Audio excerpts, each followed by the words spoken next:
Making friends is hard. The anxiety-inducing, gut-wrenching prospect of walking up to someone and attempting to bond with them is a harrowing prospect, particularly for those with a more introverted nature. But we need friends. Humans are social animals and thrive when surrounded by others. It is in our nature to belong to a group, so it's pivotal for our very existence that we make friends. So when we defeat our anxiety, when we gird our gut taking the plunge into friendship, and it pays off, we're greatly rewarded. Being part of a group means that you have people you can count on through thick and thin. Being part of a group means that you always have someone watching your back. Being part of a group means that you are no longer alone. Or so I've been told. I'm still working on the whole finding friends that aren't orange and or lick their butt thing. Mid90s is a film written and directed by Jonah Hill, set in, as you may have guessed, the mid-90s. Before I talk about what I'm actually here to talk about, I just want to point out some film nerd shit that I really enjoyed about this movie. First is the aspect ratio. It's in 4:3, which I usually find really annoying in movies. Things just look better in 16:9. Bite me. I was initially irked by this vomit-inducing aspect ratio until I saw this shot, and I got it. The film is shot in 4:3 because that's how things were shown in the mid-90s, which is the name of the film. This is such a neat little touch that allows me to segue easily into another thing that I really enjoyed. The film's authenticity. From the sets to the dialogue, this movie is oozing with authenticity. The sets seem real and lived in, and the dialogue is superb. Not in a Frank Miller, and when his eyes go dead, the hell I send him to will seem like heaven after what I've done to him type of way, but more in that they are genuine things that edgy teens will say to one another. If you have never been edgy or a teen, these things may seem vile and repugnant, but to those with more subversive proclivities, these lines will absolutely harken back to a more wholesome time of petty vandalism and low-stakes substance abuse. Speaking of the degeneracy of youth, this soundtrack also slaps. It's filled with no shortage of hip-hop and rap that is really not my thing, but fits the tone of the movie quite well. But we also get some Bad Brains and some Misfits. I have nothing really additional to add except that both Bad Brains and Misfits are really good bands that you should probably go listen to. Thank you for coming to my Film Nerd TED Talk. Now back to the point of the video. Mid-90s follows the story of Stevie, aka Sunscreen, as he navigates the world of young adulthood, at first on his own, and later as part of a group of friends. The kid is shown to have a pretty awful home life. His mom is never around and his brother is a massive dick, so it's no wonder that when he sees a group of skater kids doing their skater thing, he wants to join them. So Stevie gets himself a skateboard, learns to stand on it without falling, and starts hanging out with the cool kids. Fuckshit is a cocky asshole whose moniker is derived from his propensity for saying fuck and then shit in quick succession. Fourth grade is an acne-ridden introvert who's apparently as intelligent as a fourth grader and really just likes to film things. Ray is the most level-headed of the group, which is not saying very much.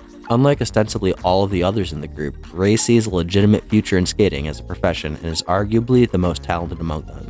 Ruben is the second youngest, after Stevie, and has a home life that would make Stevie's situation look like the Dumfies. Initially, Ruben is stoked to no longer be the lowest man on the group's totem pole when Stevie arrives, but begins to resent the newcomer as he climbs the social hierarchy of the group and eclipses him in popularity. Trials and tribulations of young adulthood abound as the audience traverses these treacherous waters through the eyes of the protagonist. We watch as Stevie earns the respect of the group by attempting and failing to jump the gap that more competent skaters are jumping. We watch as Ray comforts Stevie after an embarrassing incident involving his mother and the other teens. We watch as Stevie rides shotgun with a fucked up fuck shit, and we watch as this ends in disaster. And finally, we watch the skaters rally behind their injured friend and refuse to leave his side until they know that he's okay. As I alluded to earlier, there will be no shortage of pearl clutching that will happen when a normie watches mid-90s. You mean that one of the characters is named Fuckshit? That's 2 swears! Egads! Or, is that 13-year-old getting drunk? Why, I never. Or, are those children smoking the reefer? Heavens to Betsy, say it isn't so! And the like.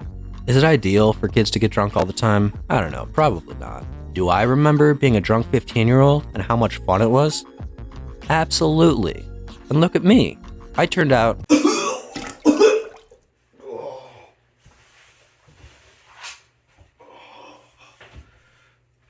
Okay, bad example, moving on.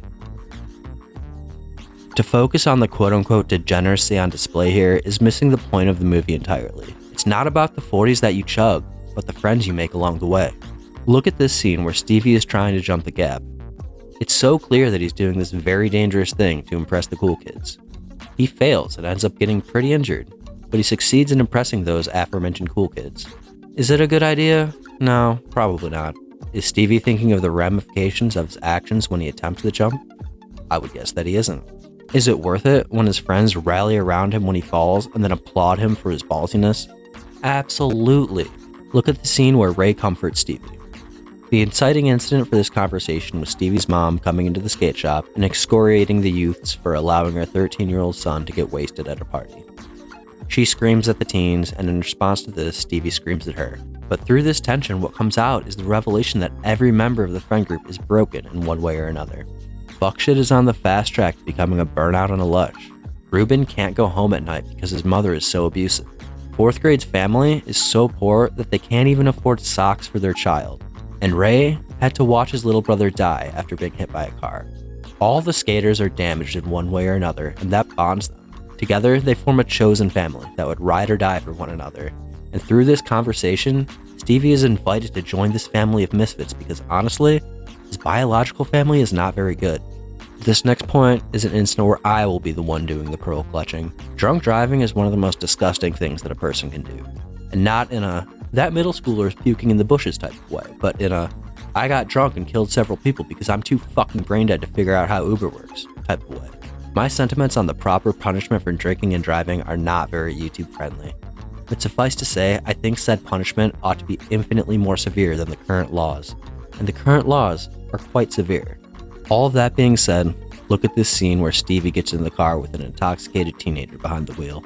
This is obviously a bad move, but it puts on display the level of trust that the found family has for one another, misguided though it may be. Even though the group knows that it is undeniably a bad idea to get into this car with this person, they do so anyways. Either out of necessity or camaraderie, they do get into this vehicle to disastrous results. Finally, look at this scene with the group sleeping in the hospital, refusing to leave Stevie's side until they know that the boy is well. This shot of these youths sprawled about the hospital lobby really paints a true picture of dedication. Though they find themselves in this situation due to the actions of one of their own, that matters not. One of their own has fallen. A member of their fucked up little family is in danger of being taken from them, and so the thought of leaving their little brother, even for just a moment, even to just catch a little bit of rest in their own beds, does not cross the minds of the teens.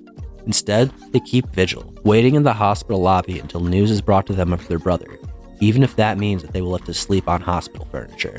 What this scene shows is the entire theme of Mid90s.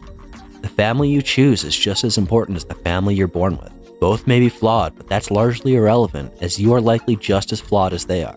You might fuck up, they might fuck up, but in the end, that doesn't really matter. They're your family, even if they don't share your bloodline. And in times of need, those fuck-ups are thrown by the wayside. What really matters is at the end of the day, you are there for your family when they need you. This sense of camaraderie, this sense of kinship that supersedes blood and transcends lineage, is the most important thing that exists.